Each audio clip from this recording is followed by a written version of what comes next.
Welcome to unity education. આજે આપણે જે છે કરંટ અફેર્સના અમુક ટોપિક આપણે કરશું. જે લાસ્ટ લેક્ચર છે ત્યાંથી આપણે આગળ વધારશું. તો સબસ્ક્રાઈબ ન કર્યું હોય તો કરી લેજો. આજે આપણે જે ટોપિક જોવા જઈ રહીએ છીએ એમાં પહેલો ટોપિક છે કોલમ આદિવાસી. તો આજે કોલમ આદિવાસી લોકો જે છે એ ન્યૂઝમાં છે. શા માટે?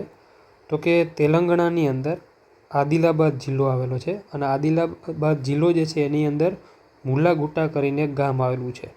આ ગામની અંદર જે છે ભારત સરકારે પાયલોટ ઉપર વાંસ વાવેતર પ્રોજેક્ટ શરૂ કરેલો છે. વાંસ વાવેતર પ્રોજેક્ટ એટલે બામ્બુ પ્લાન્ટેશન પ્રોજેક્ટ. શેના માટે કરેલો છે? તો કે ગ્રીન ઇન્ડિયા ચેલેન્જનો એક ભાગ છે આ પ્રોજેક્ટ. અને પહેલનો હેતુ શું છે? તો કે આજીવિકા પુનઃસ્થાપિત કરવાનો. કે આ જે કોલમ આદિવાસી જાતિના લોકો જે છે એ વાંસનો ઉપયોગ કરી અને ટોપલી બનાવે છે, રાઈટ. તો એની જે આજીવિકા છે એને ફરીથી શરૂ કરવા માટે અથવા તો પુનઃસ્થાપિત કરવા માટે થઈને આ પ્રોજેક્ટ શરૂ કરેલો છે. બીજું જે એનું એક રીઝન જે છે એ બીજું રીઝન એ છે કે પર્યાવરણીય અધોગતિનો સામનો કરવા માટે, કે પર્યાવરણ અથવા તો એન્વાયરમેન્ટ જે ડિગ્રેડ થઈ રહ્યું છે એનો સામનો કરવા માટે આ પ્રોજેક્ટ શરૂ કરેલો છે, જેથી કરીને બામ્બુ પ્લાન્ટેશન કરવામાં આવે અને એનાથી જે છે એ પર્યાવરણ સુરક્ષિત રહે, રાઈટ. ઓકે, તો આગળ જોઈએ આપણે.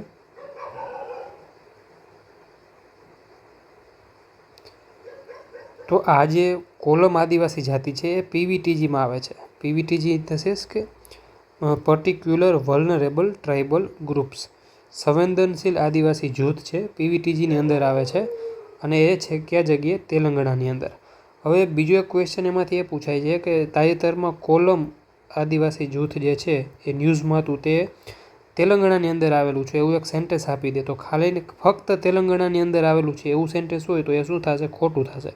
કારણ કે આ જે કોલમ આદિવાસી જૂથ છે એ મહારાષ્ટ્રમાં, તેલંગાણામાં, છત્તીસગઢમાં અને મધ્યપ્રદેશની અંદર જોવા મળે છે. અને પીવીટીજી એટલે કે પર્ટિક્યુલર વલ્નરેબલ ટ્રાઇબલ ગ્રુપ્સની અંદર આવે છે. સંવેદનશીલ આદિવાસી જૂથની અંદર એનો સમાવેશ થાય છે. હવે આનો જે સમાજ વ્યવસ્થા જે છે એ પિતૃવંશીય છે. મતલબ કે એનું જે આગળ વંશવેલો જે ચાલે છે એ પિતાના નામ ઉપર આખો વંશવેલો ચાલે છે અને તે ખેતીકામ અને વનકામ કરે છે.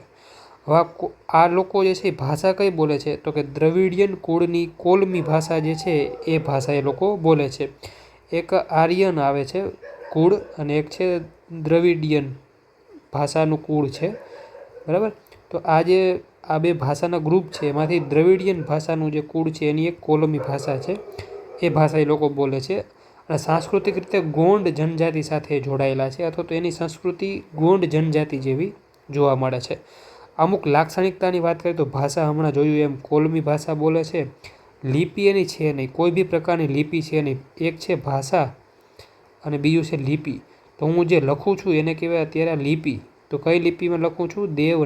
દેવનાગરી લિપિ છે. ભાષા કઈ છે? તો કે એ છે ગુજરાતી ભાષા છે, રાઈટ. તો એ રીતના એની કોઈ બી પ્રકારની લિપિ નથી, મતલબ કે કોલમી ભાષા તમે લખી નથી શકતા, એ ખાલી બોલવાની જ પેલા પ્રેક્ટિસમાં છે, રાઈટ. તો કોલમી ભાષા છે એની કોઈ લિપિ નથી.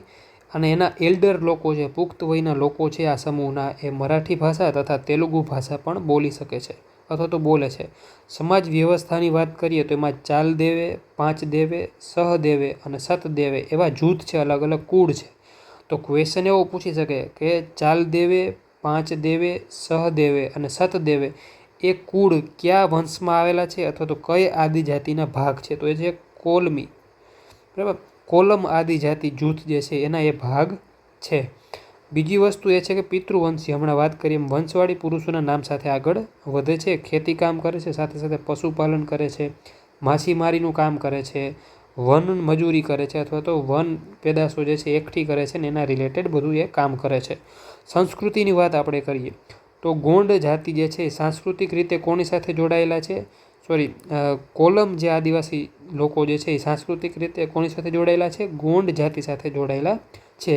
અને એ લોકો ભીમ અને હિડિંબાના વંશજ હોય તેવું માનવામાં આવે છે. એમાં એક લેવી રેતની પ્રક્રિયા છે અથવા તો પરંપરા છે.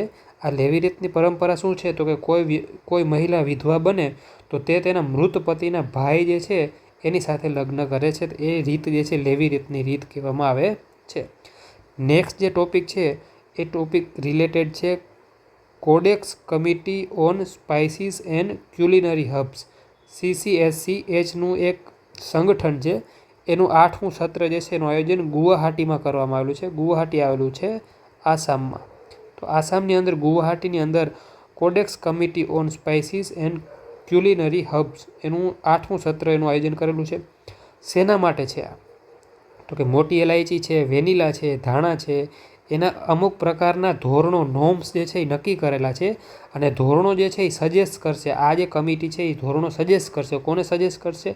Codecs Alimentarius commission. આ જે કમિશન જે છે એને સજેસ્ટ કરશે કે આ ધોરણો ગુણવત્તાના આધારે છે, સલામતીના આધારે છે. એના આધારે જે આ ધોરણો નક્કી કરેલા છે એ ધોરણોને ઇમ્પ્લિમેન્ટ કરવામાં આવે. તો એ સજેશન્સ ખાલી આપશે કોને? કોડેક્સ એલિમેન્ટેરિયસ કમિશનને. હવે પહેલાં તો આપણે એ જોઈએ કે કોડેક્સ એલિમેન્ટેરિયસ કમિશન છે શું? આ શેના વિશે આપણે વાત કરી રહ્યા છીએ? તો એક છે કોડેક્સ એલિમેન્ટેરિયસ કમિશન, એ FAO એટલે ફૂડ એન્ડ એગ્રીકલ્ચર ઓર્ગેનાઇઝેશન, અને એક છે WHO વર્લ્ડ હેલ્થ ઓર્ગેનાઇઝેશન. એની એક સંયુક્ત સંસ્થા છે. એનું કામ શું છે? તો કે ગ્રાહકના સ્વાસ્થ્યનું રક્ષણ કરવાનું કામ છે અને વાજબી વેપારની પ્રથાઓ નક્કી કરવા, નોર્મ્સ નક્કી કરવાનું કામ છે. જેમ કે કોઈ બી વસ્તુ હોય છે જે વિદેશમાં અલગ અલગ દેશની વચ્ચે જે વ્યાપાર થઈ રહ્યો છે એના અમુક ખાદ્ય ધોરણો નક્કી કરવામાં આવે છે, માર્ગદર્શિકા નક્કી કરવામાં આવે છે, વ્યવહાર સંહિતા નક્કી કરવામાં આવે છે, કઈ રીતે વ્યાપાર થશે અને એની કેટલી પ્રકારની ગુણવત્તા હશે, એના ધોરણો શું છે. જેમ કે ઘણી વખત આપણે ન્યૂઝમાં સાંભળતા હશે કે યુકેમાંથી, બરાબર, યુનાઇટેડ કિંગડમમાંથી અમેરિકામાં આપણું કોઈ એક ખેત પેદાશ છે એનું સેમ્પલ રિજેક્ટ થયું એટલે સામાન પાછો આવ્યો, રાઈટ. તો એવું આપણે સાંભળતા હોય. તો એ ધોરણો નક્કી કરવાનું કામ કોનું છે? કોડેક્સ એલિમેન્ટેરિયસ કમિશનનું કામ છે, જે FAO અને WHOની એક સંસ્થા છે. એ કોડેક્સ ધોરણો જે છે એ નક્કી કરે છે અને એક પ્રકારના વૈશ્વિક માપદંડ છે આ કોડેક્સ જે ધોરણો છે એ. તો એની હેઠળ આ જે સંસ્થા છે એની હેઠળ એક ભારતની એક સંસ્થા, ભારતની અંદર એક સંસ્થા છે Codex committee on spices and culinary herbs. આ એક સંસ્થા છે. એ 2013માં ભારતના આદેશથી એની સ્થાપવામાં આવેલી છે આ સંસ્થા. કોડેક્સ એલિમેન્ટેરિયસ કમિશનની પેટા સંસ્થા છે આ, અને વૈશ્વિક ધોરણો વિકસાવવા પર એ ધ્યાન કેન્દ્રિત કરે છે, સજેશન્સ આપે છે, જેના આધારે ધોરણો નક્કી થાય છે. સમિતિનું આયોજન ભારત દ્વારા થાય છે દર વર્ષે. અને સ્પાઇસીસ બોર્ડ જે છે આપણું સ્પાઇસીસ બોર્ડ છે ભારતનું, એ એનું સચિવાલય છે. આ જે સંસ્થાનું સચિવાલય કોણ છે? Spices board of India. Spices board of India વિશે આપણે જોઈએ. ભારતીય મસાલા board, spices board of India, ભારતીય મસાલા બોર્ડ વિશે વાત કરીએ તો એ વાણિજ્ય અને ઉદ્યોગ મંત્રાલયની હેઠળ આવતી એક સંસ્થા છે. ભારતીય મસાલાના વિકાસ અને પ્રમોશન માટે એ કામ કરે છે. અને CCSCH હમણાં આપણે જે જોયું એનું સચિવાલય જે છે એના તરીકે એ કામ કરે છે. નેક્સ્ટ જે આર્ટિકલ છે એ છે national green tribunal, NGT related છે. શું છે આ આર્ટિકલની અંદર ન્યૂઝ? તો કે હિમાચલ પ્રદેશ અને હરિયાણાના પ્રદૂષણ નિયંત્રણ બોર્ડ છે એની પાસેથી, પ્લસ સિરમોર જે છે એક સિટી છે હિમાચલ પ્રદેશની અંદર, એ સિરમોરના ડેપ્યુટી કમિશનર પાસેથી માર્કંડા નદીની અંદર જે દૂષિત પાણી છોડવામાં આવે છે, અલગ અલગ ઔદ્યોગિક જે એકમો છે, જે સંસ્થાઓ છે, એના આધારે કારખાના છે, એના આધારે જે એના દ્વારા જે ગંદુ પાણી છોડવામાં આવે છે, એ ગંદુ પાણી માર્કંડા નદીની અંદર છોડવામાં આવે છે. તો એની પાણી જે છે એની ક્વોલિટી એકદમ ખરાબ થઈ ગઈ છે. તો એના related NGT, national green tribunal જે છે એને અમુક પ્રકારના અહેવાલો માગેલા છે.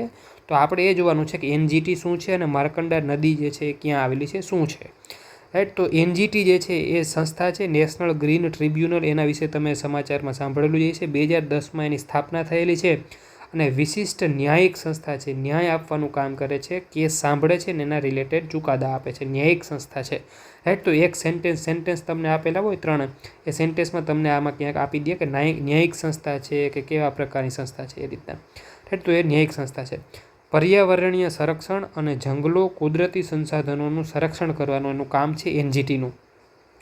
તો NGT બીજું શું કામ કરે? કેસોનો ઝડપી નિકાલ કરે છે, કાનૂની અધિકારોનો અમલ કરે છે, લોકો અને મિલકતને કોઈ પણ પ્રકારનું નુકસાન થયેલું હોય તો એનું રાહત આપે છે, વળતર આપે છે. એ કામ બધું NGT કરે છે. નેક્સ્ટ છે માર્કંડા નદી વિશે આપણે જોઈએ તો ઘગ્ગર નદીની એક ઉપનદી છે, રાઈટ. તો આ એક સેન્ટેન્સમાં તમને આ રીતના સેન્ટેન્સ પૂછ્યા હોય તો એ સેન્ટેન્સમાં પૂછી લે ઘગ્ગર નદીની ઉપનદી છે તો એ માર્કંડા નદી છે. બરાબર. પછી અહીં સેન્ટેન્સમાં એમ પણ આપીએ ગંગા નદીની ઉપનદી છે, યમુનાની ઉપનદી છે, તો નહીં, આ છે ઘગ્ગર નદીની ઉપનદી છે અને ઘગ્ગર નદી આગળ જઈને ગંગાને મળશે, રાઈટ. હરિયાણા હિમાચલ પ્રદેશની સરહદ ઉપરથી જે છે આ રિવર માર્કંડા નદી નીકળે છે અને શિવાલિક ટેકરીઓમાંથી જે છે એનું ઉદ્ભવ સ્થાન છે. ઘગ્ગર નદીમાં ભળે એ પહેલાં હિમાચલ પ્રદેશમાંથી આગળ વધે છે અને હિમાચલ પ્રદેશની અંદર ઘગ્ગર નદીને મળે છે. અને આજુબાજુનો જે વિસ્તાર છે એમાં જે લોકો રહે છે એની ખેતી માટે અને એની આજીવિકા જે છે એના માટે ખૂબ જ ઇમ્પોર્ટન્ટ છે. નેક્સ્ટ છે કેન્દ્ર સરકારે નવીન કૃષિ પદ્ધતિઓ અને ટેકનોલોજી દ્વારા ઉચ્ચ ઉપજ આપતી લાંબા ગાળાની કપાસની ખેતી વધારવા માટે 600 કરોડનું એક મિશન લોન્ચ કરેલું છે. એનું નામ છે કપાસ ક્રાંતિ મિશન. તો કપાસ ક્રાંતિ મિશન રિલેટેડ તમને કોઈ ક્વેશ્ચન પૂછે તો એ શું છે, તો કે મહારાષ્ટ્રની અંદર સારા એવા પ્રમાણમાં હાઈ ડેન્સિટી પ્લાન્ટેશન નામની પદ્ધતિનો યુઝ કરીને કપાસનું ઉત્પાદન કરવામાં આવે છે. આ જે પદ્ધતિ છે હાઈ ડેન્સિટી પ્લાન્ટેશન, એને તેલંગાણાની અંદર ઇમ્પ્લિમેન્ટ કરવા માટે સરકારે 600 કરોડનું કપાસ ક્રાંતિ મિશન લોન્ચ કરેલું છે. આની સાથે સાથે જ સરકારે કપાસ કિસાન એપ પણ લોન્ચ કરેલી છે. એના દ્વારા જે છે ખેડૂત કપાસ ખરીદી પ્રક્રિયાને સરળ જે છે બનાવવામાં આવશે ને ખેડૂત જે છે એ સારી રીતના પોતાની કપાસનું પ્રોડક્ટ જે છે એ બજારમાં વેચી શકશે, પારદર્શિતા રહેશે એમાં અને વાજબી ભાવ એને મળશે. હવે આપણે જોઈએ કે આ HDP શું છે, ઉચ્ચ ઘનતા વાવેતર અથવા તો હાઈ ડેન્સિટી પ્લાન્ટેશન જે છે પદ્ધતિ એ શું છે, તો કે એકબીજાની નજીક પાક જે છે વાવવામાં આવે છે અને એકમ વિસ્તાર જે છે, જેમ કે આ વિસ્તાર જે છે એમાં દૂર દૂર તમે પાક વાવો, રાઈટ, તો ઉપજ ઓછી આવે. એ જ રીતના એ જ વિસ્તાર છે એમાં નજીકમાં જો આ પાક વાવવામાં આવે તો એની ઉત્પાદકતા વધી જાય. પ્રતિ એકમ વિસ્તારમાં છોડની સંખ્યા વધે અને છોડની સંખ્યા વધવાના કારણે ઉત્પાદન વધી જાય. હવે ઉપજને વધારે આ અભિગમ જે છે ઉત્પાદનને તો વધારે છે, સાથે સાથે પાણી અને પોષક તત્વો જે છે એનું કાર્યક્ષમ જે છે એનો ઉપયોગ થાય છે. કે પાણી આપીએ છીએ આપણે છોડને તો એ પૂરતા પ્રમાણમાં જે છે બધા વધારે એરિયામાં અથવા તો વધારે પ્લાન્ટેશનમાં આપણે ઓછું પાણી આપવું પડે. પોષક તત્વો જે છે એ જતા નથી, એમને જતા નથી રહેતા, પાણીની અંદર વહી નથી જતા, આ પ્લાન્ટેશનની અંદર યુઝ થઈ જાય છે, રાઈટ. તો આ જે છે વધારે ઉત્પાદન પ્લસ ઓછું પાણી અને આપણે પોષક તત્વોનો યુઝ કરવો પડે છે. કપાસ જેવા પાક માટે આ ફાયદાકારક છે. શા માટે, તો કે આપણે જનરલી આપણે કપાસનું વાવેતર જોતા હોઈએ તો અમુક અંતરે કપાસના છોડ વાવવામાં આવે છે, રાઈટ. એની જગ્યાએ આપણે વધારે ડેન્સ જે છે આપણે એનું કરશું વાવેતર તો આપણને ઉત્પાદન જે છે ઓબ્વિયસલી વધારે મળશે. એ પ્રકારની ટેકનોલોજી છે. એ ટેકનોલોજીને આપણે જે છે ઇમ્પ્લિમેન્ટ કરવા માટે જ સરકાર દ્વારા કપાસ ક્રાંતિ મિશન જે છે એ લોન્ચ કરેલું છે. 600 કરોડનું એનું બજેટ છે. કપાસ કિસાન એપ વિશે આપણે જોઈએ તો આ શું છે, તો કે એક પ્રકારની મોબાઈલ એપ્લિકેશન છે. કપાસ વેચાણ પ્રક્રિયાને સુવ્યવસ્થિત કરશે. આ જે આખી જે છે એપ્લિકેશન છે એ શું કરશે, તો કે વેચાણ માટે જે છે ખેડૂત એક સ્લોટ બુક કરી શકે, ભાઈ મારે આ તારીખે એટલો કપાસ મારે વેચવો છે. સામે જે ખરીદનાર જે છે વાજબી ભાવે ખરીદી લેશે, જેથી કરીને વચેટિયાનો પ્રોબ્લેમ નહીં રહે અને ખેડૂત જે છે એને વાજબી ભાવે જે છે પૂરતા પ્રમાણમાં જે એના સારા ભાવ જે છે એને મળી રહેશે, રાઈટ.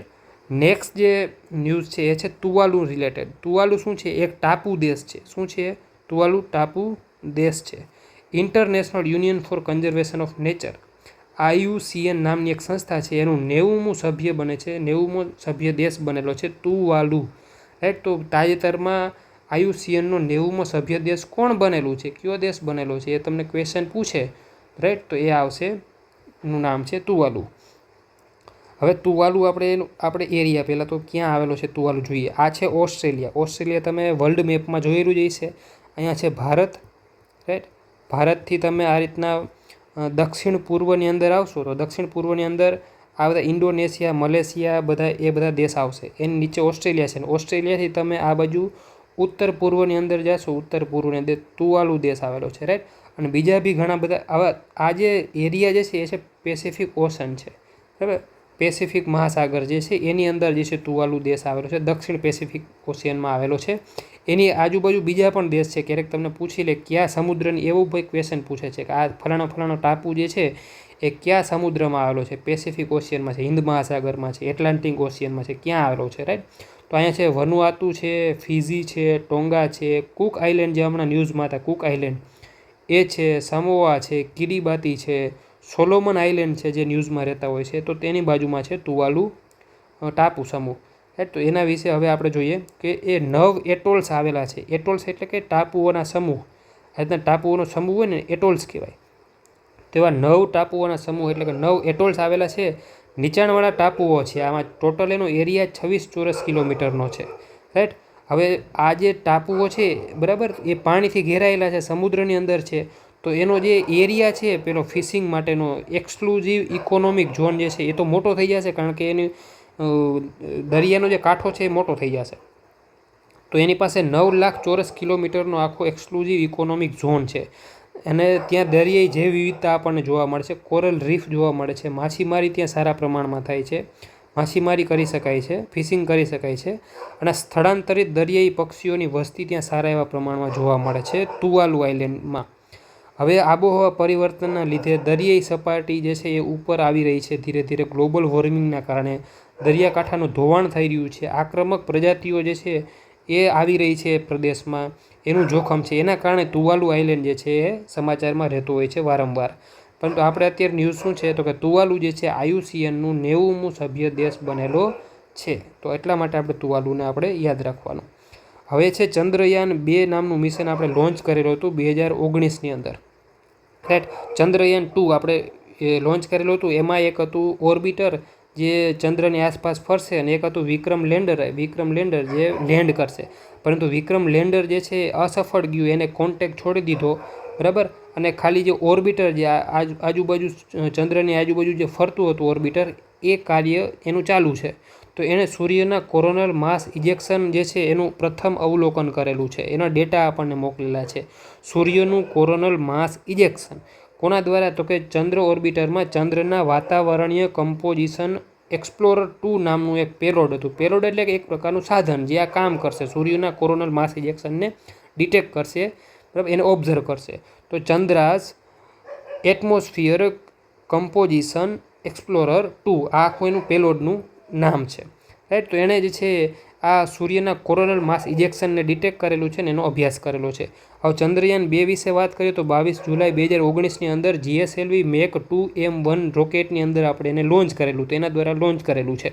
M1 એટલે મિશન પહેલું કોનું, GSLV Mk2 નામનું જે આપણું રોકેટ છે એનું પહેલું મિશન જે છે M1, એના દ્વારા રોકેટનું નામ પડેલું છે GSLV Mk2M1। એ રોકેટ ઉપર આપણે એને લોન્ચ કરેલું હતું ચંદ્રયાન 2।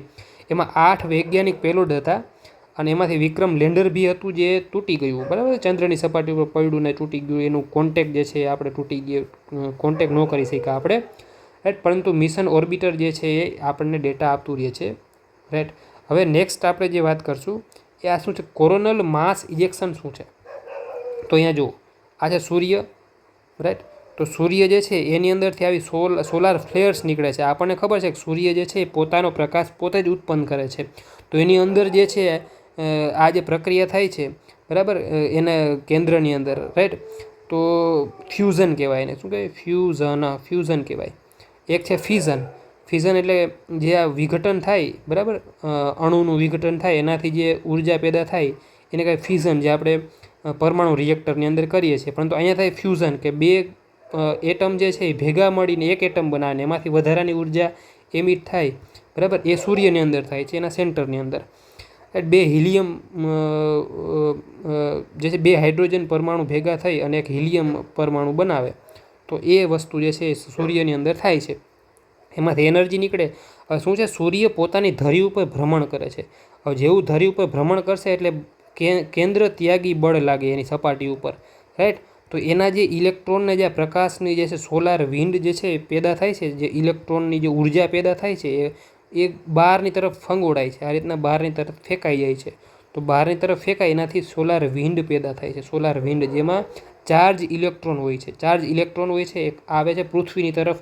હવે આપણને ખબર છે પૃથ્વી છે એની પાસે પોતાનું મેગ્નેટિક ફિલ્ડ છે, રાઈટ, અર્થ મેગ્નેટિક ફિલ્ડ। તો આ પોતાનું આ રીતના મેગ્નેટિક ફિલ્ડ છે એની સાથે ઇન્ટરેક્શન કરે છે। હવે કોઈ બી ચાર્જ પાર્ટિકલ હશે, કોઈ બી ચાર્જ પાર્ટિકલ, એને પોતાનું મેગ્નેટિક ફિલ્ડ હશે। તો આ જે સોલાર વિન્ડ છે એનું પોતાનું મેગ્નેટિક ફિલ્ડ અને અર્થનું મેગ્નેટિક ફિલ્ડ એ બંને એકબીજા ઓપોઝ કરે, એના કારણે જે છે આ બધા ચાર્જ પાર્ટિકલ જે છે એ પૃથ્વી તરફ આવતા નથી, પરંતુ આ રીતના બહાર જતા રહીએ છે, બરાબર। પરંતુ આ સોલાર વિન્ડને જે ઇલેક્ટ્રોન છે, ચાર્જ ઇલેક્ટ્રોન, એ આ રીતના પાસ થતા હશે ત્યારે અમુક ઇલેક્ટ્રોન આ રીતે મેગ્નેટિક ફિલ્ડની લાઇનની જોડે, કારણ કે બેની ડાયરેક્શન અહીંયા સેમ થઈ જશે. આ જે જગ્યા છે ને અહીંયા ડાયરેક્શન છે અહીંયા એકબીજાને અથડાશે, એટલે જે છે આ રીતના સાઈડમાંથી નીકળી જશે સોલાર વિન્ડ, પરંતુ અહીંયા જે છે એકબીજાને અટ્રેક્ટ કરશે કે આની જે છે મેગ્નેટિક લાઇન્સ બધી આ રીતના આ બધું પોલ ઉપર આવતી છે, તો એની જોડે જોડે ઇલેક્ટ્રોન બી આવતા રહે. તો આ જે ચાર્જ ઇલેક્ટ્રોન જે છે એ આની જોડે આવતા રહેશે મેગ્નેટિક લાઇન્સની જોડે, અને અહીંયા ઉપર જે છે નોર્થ પોલ અને અહીંયા છે સાઉથ પોલ, ત્યાં વાતાવરણની અંદર ઇલેક્ટ્રોન આવે છે. વાતાવરણની અંદર જેવા ઇલેક્ટ્રોન આવશે એટલે પોતાની એનર્જી રિલીઝ કરશે પ્રકાશના સ્વરૂપે. આ રીતે પ્રકાશના સ્વરૂપે પોતાની એનર્જી રિલીઝ કરશે ને એટલે આપણને આવા પ્રકારનો પ્રકાશ જોવા મળશે. ને એ પ્રકાશને જ આપણે કહીએ છીએ અરોરા જોવા મળશે આપણને. નોર્થ પોલ ઉપર સાઉથ પોલ ઉપર જે ચાર્જ ઇલેક્ટ્રોન છે એ પોતાની એનર્જી રિલીઝ કરે છે વાતાવરણની અંદર આવીને, એટલા માટે આપણને અરોરા જોવા મળે છે. હવે અરોરામાં પણ બે પ્રકાર છે. નોર્થ પોલ ઉપર આપણને જે જોવા મળે છે ને એને કહેવાય બોરિયાલિસ, અરોરા બોરિયાલિસ, અને સાઉથ પોલ ઉપર જે જોવા મળે છે એને કહેવાય અરોરા ઓસ્ટ્રાલિસ. હવે ઓસ્ટ્રેલિયા જે છે એ સાઉથની અંદર આવેલું છે, એ રીતના આપણે યાદ રાખી લેવાનું કે ઓસ્ટ્રાલિસ જે આપણને જોવા મળશે એ સાઉથ પોલ ઉપર જોવા મળશે, અને બોરિયાલિસ જે જોવા મળશે એ આપણને નોર્થ પોલ ઉપર જોવા મળશે. તો આ થઈ ગયું આપણે કોરોનલ માસ ઇજેક્શન વિશે આપણે વાત કરી. નેક્સ્ટ જે છે નાગાલેન્ડ યુનિવર્સિટી જે છે એ ન્યૂઝમાં છે. તો નાગાલેન્ડ યુનિવર્સિટીએ તાજેતરમાં ડાયાબિટીસના ઘા રૂઝાવવા માટે સેનાપિક એસિડ જે છે એ કામ કરે છે, એક ઉપચારાત્મક એજન્ટ તરીકે જે છે એ કામ કરે છે, એને શોધી કાઢેલું છે. રાઈટ. તો તમને પૂછે કે ડાયાબિટીસના ઘા રૂઝાવવા માટે જે સેનાપિક એસિડ જે છે કામ કરે છે, તો એ એજન્ટ કોણે શોધેલો છે? તો એ છે નાગાલેન્ડ યુનિવર્સિટીએ. અથવા તો જે છે એ એમ પણ પૂછે કે નીચેનામાંથી કયો પદાર્થ અથવા તો કયો એજન્ટ જે છે એ ડાયાબિટીસના ઘા રૂઝાવવા માટે કામ કરે છે? તો એનું નામ છે સિનાપિક એસિડ. સિનાપિક એસિડ આ કામ કરે છે. રાઈટ. તો એ બીજું સેન્ટેન્સ આ છે, ખાદ્ય છોડમાં જોવા મળતું આ કુદરતી એજન્ટ છે, આ કોઈ મતલબ કેમિકલી બનાવવામાં નથી આવતું. આ સેનાપિક એસિડ જે છે આપણને ખાદ્ય છોડમાં જોવા મળે છે કુદરતી રીતે જ. અને શું કામ કરે? ડાયાબિટીસના પગના અલ્સરની સારવારમાં એ સુધારો કરે છે. પગની અંદર જે છે સડો થઈ જાય ડાયાબિટીસની અંદર, તો એ ન થાય એની સારવાર માટે જે છે આ સિનાપિક એસિડ જે છે યુઝફુલ છે. કઈ રીતે છે આપણે જોઈએ તો કે કુદરતી રીતે મળતું આ એન્ટીઓક્સિડન્ટ જે છે એ ઘાના ઉપચાર માટે કામ આવે છે. કઈ રીતે? તો કે આ સંયોજન જે છે એ SIRT1 વે જે છે માર્ગ જે છે એ સક્રિય કરે છે બોડીની અંદર, શરીરની અંદર. SIRT1 વે જે છે એ સક્રિય કરે છે બોડીની અંદર. એ શું કામ કરે છે? આ તો કે પેશીઓના સમારકામ રિલેટેડ કામ કરે છે, કે આપણું જે માંસપેશીઓ છે એનું સમારકામ કરે છે. રાઈટ. તો ટીસ્યુ જે છે ટીસ્યુ એનું સમારકામ કરે છે. બીજું છે એન્જિયોજેનેસિસની પ્રક્રિયા જે છે, અથવા તો એન્જિયોજેનેસિસની જે રીત જે છે એ પ્રોડ્યુસ કરે છે અથવા તો એને ફોલો કરે છે. એન્જિયોજેનેસિસનો મતલબ શું થાય? એ પદ્ધતિનો મતલબ શું થાય? તો કે બ્લડની વેસલ્સ હોય આપણા શરીરની અંદર, બ્લડની વેસલ્સ, એમાંથી નવી વેસલ્સ બને, નવી જે વેસલ્સ બને એને કહેવાય એન્જિયોજેનેસિસની પ્રક્રિયા. તો આ પ્રક્રિયાને પ્રમોટ કરે છે આ SIRT1 વે જે છે, જે સિનાપિક એસિડ વડે, બરાબર, એ સિનાપિક એસિડ દ્વારા એ સક્રિય થાય છે. બીજું છે ઇન્ફ્લેમેશન, બળતરા નિયંત્રણ કરે છે.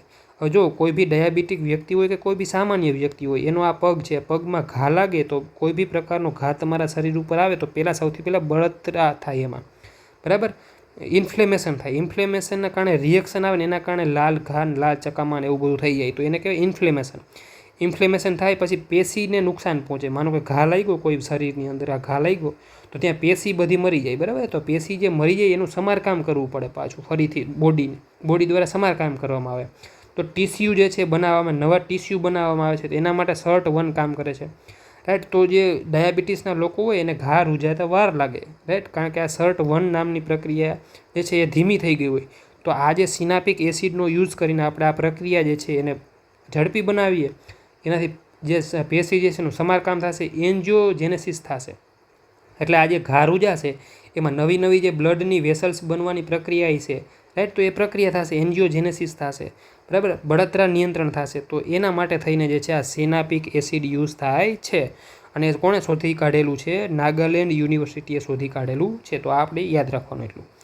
નેક્સ્ટ છે અદાણી પાવર લિમિટેડ નામની એક કંપની છે, જેણે ઝારખંડની અંદર 1600 મેગાવોટનું Godda ultra super critical thermal power plant જે છે એ સ્થાપેલું છે પ્લસ સરકારે એને પરવાનગી આપેલી છે કે કહલગાંવ એ મેથોન બી 400 કેવી લાઇન જે છે, આ લાઇનનું નામ છે, જે મોટી મોટી લાઇન હોય આ રીતના, એમાંથી તાર પસાર થતા હોય, રાઈટ. એ તમે ક્યારેક જોયા હશે, રાઈટ. તો આ જે છે ગ્રીડ લાઇન કહેવાય. એ ગ્રીડ લાઇનની અંદર જે છે આ નકશામાં તમે જુઓ અહીંયા જે છે ઝારખંડની અંદર આ અદાણીસ ગોડા પાવર પ્રોજેક્ટ છે, રાઈટ. અને એ પાવર પહોંચાડે છે કઈ જગ્યાએ? ઢાકાની અંદર, બરાબર. આજુબાજુ બી પહોંચાડે છે પ્લસ ઢાકાની અંદર બી, બાંગ્લાદેશની અંદર બી પાવર પહોંચાડે છે.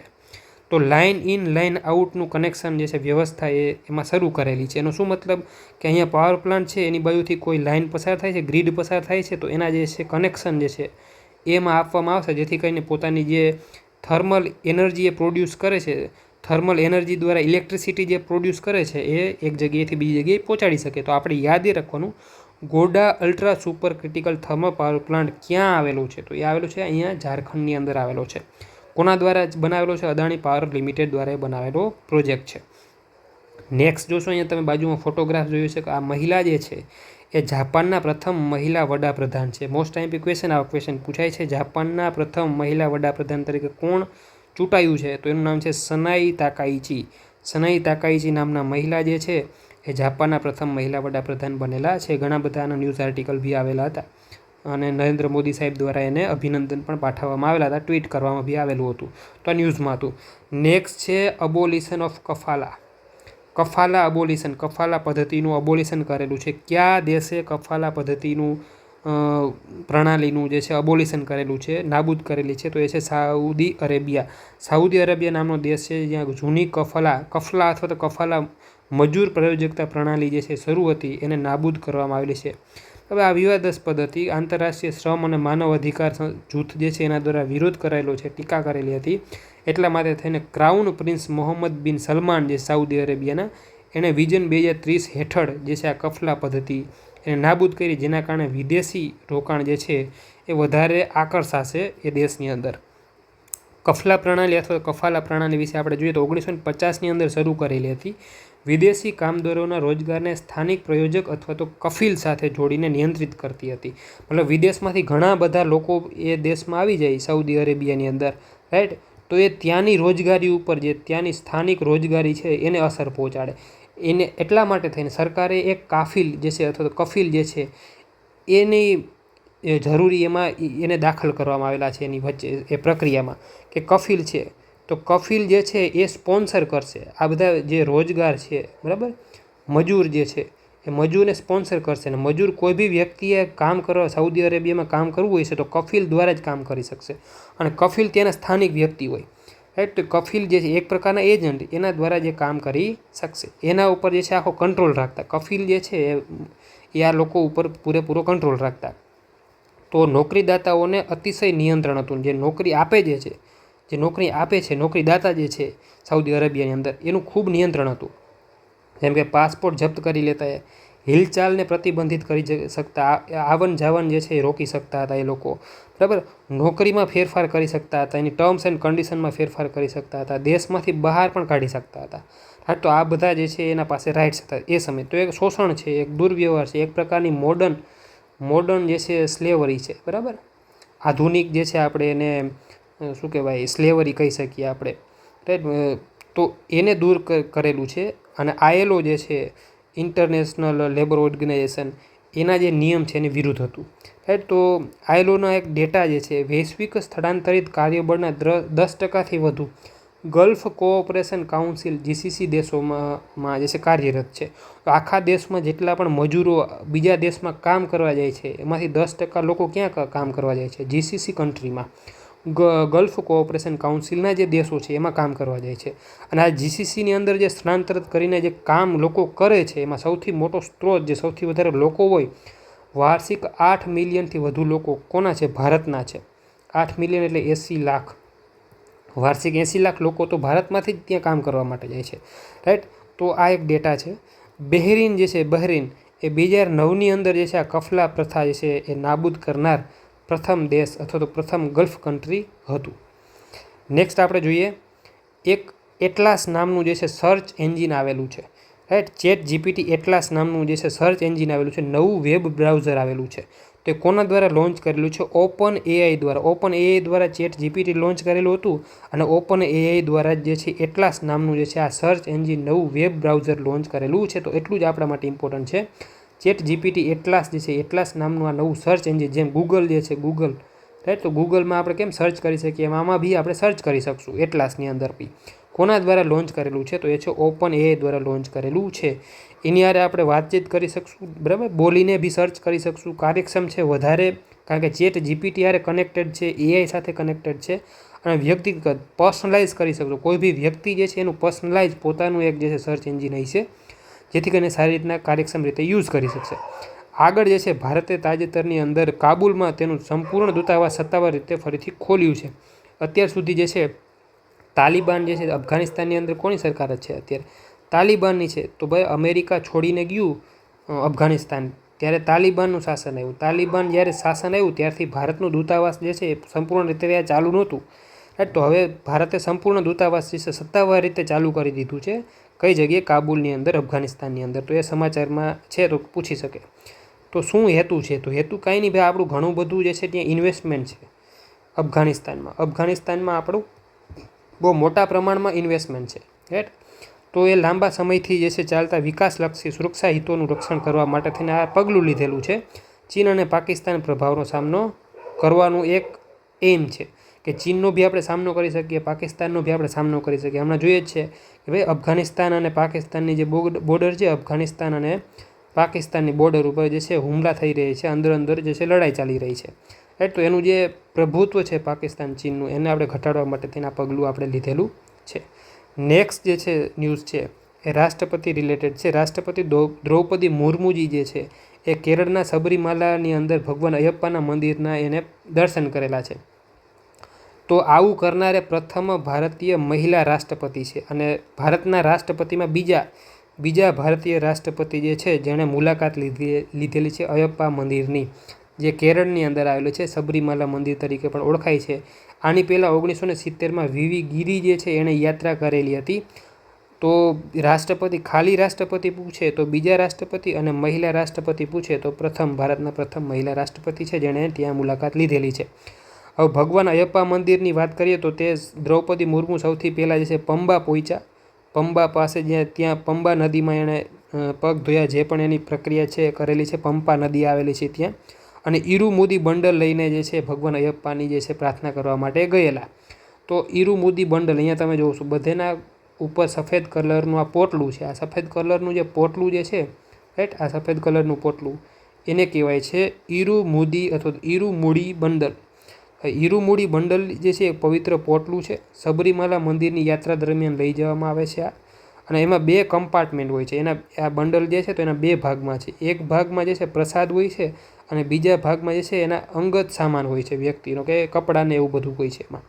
તો એમાં એક નેઈ થેંગા હોય છે. નેઈ થેંગા શું છે? દેવતાના અભિષેક માટે ઘીથી ભરેલું નાળિયેર. તો નાળિયેર છે એમાં ઘી ભરેલું હોય છે અને એ ભગવાનને જે છે અભિષેક કરવા માટેનો યુઝ થાય છે. એને કહેવાય છે નેઈ થેંગા. એની અંદર હોય છે પોટલાની અંદર. અને તે જે છે તે ફક્ત તે લોકો જ લઈ જાય છે જે 21 દિવસનો જેને ઉપવાસ કરેલો હોય છે. તો આની એક જે છે કન્ડિશન છે. નેક્સ્ટ આપણે ન્યૂઝમાં જોઈએ તો નાસા દ્વારા જે છે એસ્ટ્રોઇડ શોધેલો છે. એ અર્ધચંદ્ર છે, બરાબર, સૂર્યનો અર્ધચંદ્ર.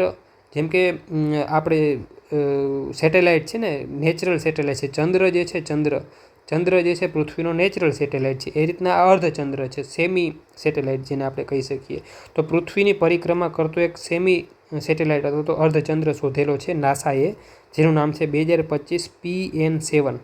તો તમને પૂછે કે 2025 PN7 શું છે? તો અર્ધચંદ્ર, બરાબર, પૃથ્વીની પરિક્રમા કરે છે. જેમ ચંદ્ર પરિક્રમા કરે છે એમ આ બી પરિક્રમા કરે છે, જેનું નામ છે PN7, 2025 PN7.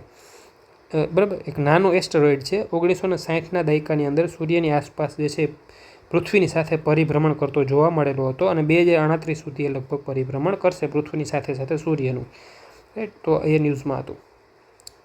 નેક્સ્ટ છે ધ હિન્દુમાંથી. આ ધ હિન્દુના ન્યૂઝ છે. ધ હિન્દુમાં આવેલું એ આર્ટિકલ છે કે આપણે તમે સાંભળેલું છે, thieves steal French crown jewels from Louvre museum.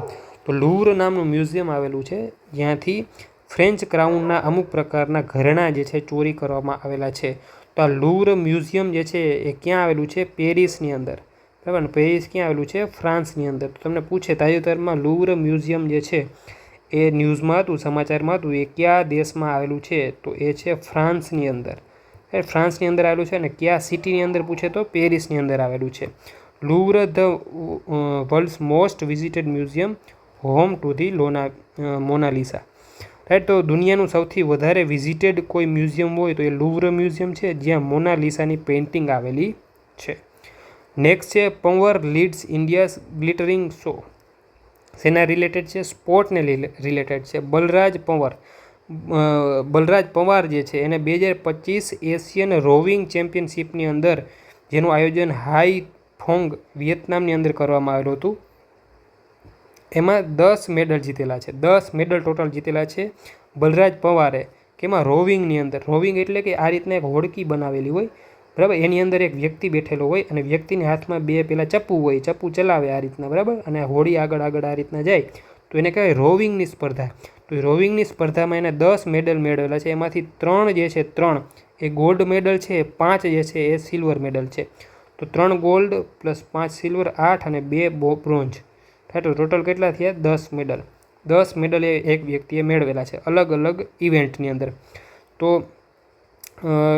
મેન્સની single event જે હતી એમાં એને ગોલ્ડ મેડલ મેળવેલો છે.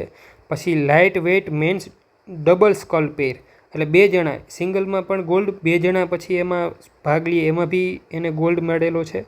અને પછી 4 જણા, બરાબર, 4 જણા જે રોવિંગમાં અથવા તો એ હોડીની અંદર બેસે અને રોવિંગ કરે એમાં બી એને ગોલ્ડ મેડલ મળેલો છે. મેન્સ ક્વાડ્રુપલ સ્કલ એમાં બી એને મળેલો છે. એની ડબલમાં હતા લક્ષ્ય અને અજય ત્યાગી, 4માં હતા કુલવિંદર સિંહ, નવદીપ સિંહ, સતનામ સિંહ, ઝાકર ખાન, બરાબર, એ બધા એમાં હતા. ગુરબાની કૌર જે છે અને દિલજોત કૌર જે છે એને પણ જે છે એમાં second in light wet women's pair. Right. તો 2 મહિલાઓની જે પેર હતી એમાં એ સેકન્ડ આવેલા છે, બરાબર, સિલ્વર મેડલ મળેલો છે એને. રાઈટ. તો આ બધા ન્યૂઝ છે, બરાબર. તો તમને પૂછે બલરાજ પંવાર જે છે કઈ રમત સાથે જોડાયેલા છે? રોવિંગ સાથે જોડાયેલા છે. રાઈટ. પછી ચમન બોર્ડર. ચમન બોર્ડર ન્યૂઝમાં છે. Chaman border crossing partially reopen after પાક અફઘાનિસ્તાન સીઝફાયર. તો પાકિસ્તાન અને અફઘાનિસ્તાનની અંદર યુદ્ધ ચાલતું હતું બોર્ડરની ઉપર, તો એના કારણે જે છે આ ચમન બોર્ડર ક્લોઝ કરી દેવામાં આવેલી હતી, હવે પાર્શિયલી ખોલી દેવામાં આવેલી છે. આપણે માટે ઇમ્પોર્ટન્ટ શું છે તો કે ચમન બોર્ડર ક્યાં આવેલી છે? તો કે પાકિસ્તાન અફઘાનિસ્તાનની વચ્ચે આવેલી છે. બોર્ડરના ક્વેશ્ચન પૂછાય છે. પાકિસ્તાન અફઘાનિસ્તાનની વચ્ચે ચમન બોર્ડર આવેલી છે. રાઈટ. અને ચમન બોર્ડર આપણે બલુચિસ્તાન પ્રોવિન્સની અંદર જોવા મળશે, બરાબર. તો અહીંયા છે અફઘાનિસ્તાન, અહીંયા છે પાકિસ્તાન, આ બાજુ છે ઈરાન અને અહીંયા છે બલુચિસ્તાન, બરાબર. તો આ બલુચિસ્તાનનો પ્રાંત આવી જાય, અમુક થોડોક પાકિસ્તાનની અંદર આવશે, અમુક અફઘાનિસ્તાનની આવશે અને ઈરાનની બોર્ડર ટચ થાય છે, તો આ બલુચિસ્તાન છે. તો અહીંયા જે પાકિસ્તાન સાથે આ બલુચિસ્તાનની જે બોર્ડર લાગે છે ત્યાં આવેલી છે ચમન બોર્ડર. અહીંયા છે અફઘાનિસ્તાન, અહીંયા છે પાકિસ્તાન, અહીંયા જે એની બોર્ડર જે છે નીચે સાઉથની અંદર, દક્ષિણની અંદર, અને ત્યાં આવેલું છે અહીંયા ચમન બોર્ડર. બીજું એ છે એવું જ સેમ પ્રક્રિયા જે છે સ્પિન બોલ્ટાક બોર્ડર ઉપર થાય છે. સ્પિન બોલ્ડાક બોર્ડર તો એ ખૈબર પખ્તુનવા, તો પાકિસ્તાન છે આ રીતના, પાકિસ્તાન છે, પાકિસ્તાન, અહીંયા અફઘાનિસ્તાન છે ઉપર, એને ટચ કરીને. તો અહીંયા જે ઉપરના પાકિસ્તાનનો જે નોર્થનો ભાગ છે, ઉત્તરનો ભાગ, ત્યાં ખૈબર પખ્તુનવા પ્રાંત આવેલો છે, ત્યાં સ્પિન બોલ્ડાક બોર્ડર આવેલી છે અફઘાનિસ્તાન પાકિસ્તાનની વચ્ચે. તો એ બી રીઓપન થઈ ગઈ છે. તો 2 બોર્ડર છે, ચમન બોર્ડર અને સ્પિન બોલ્ડાક બોર્ડર. એ બંને બોર્ડર જે છે એ અફઘાનિસ્તાન અને પાકિસ્તાનની વચ્ચે આવેલી છે. તો આજના ન્યૂઝમાં એટલું રાખીએ. તમને સબસ્ક્રાઈબ ન કર્યું હોય તો પ્લીઝ કરી લેજો. હજી બી આપણે સબ્જેક્ટના જે છે સબ્જેક્ટના લેક્ચર બી આપણે લેશું, ટાઈમ મળશે એ પ્રમાણે. રાઈટ. તો કરંટના મેન્સ રિલેટેડ આપણે ટોપિક ભણશું અમુક પ્રકારના, બરાબર. એ કરંટમાં પૂછે છે, મેન્સમાં પૂછે છે, બરાબર. મેન્સમાં પછી સબ્જેક્ટના ટોપિક બી આવશે, બરાબર, કે ભાઈ સબ્જેક્ટ રિલેટેડ હિસ્ટ્રીના ટોપિક આવશે, પછી જીઓના ટોપિક આવશે. એ જ રીતના આપણે અલગ અલગ બધા સબ્જેક્ટના ધીરે ધીરે જે છે આપણે ટોપિક લેતા જઈશું. મેન્સ રિલેટેડ ખાલી મેન્સ ઉપર ફોકસ કરશું આપણે, બરાબર. તો GS 1, 2, 3 and 4 જે આપણા GPSCમાં 4 પેપર છે એના રિલેટેડ આપણે આગળ બી ડિસ્કશન કરતા રહીશું. રાઈટ. તો સબસ્ક્રાઈબ કરી લેજો ન કર્યું હોય તો. ત્યાં સુધી જય હિન્દ, જય ભારત.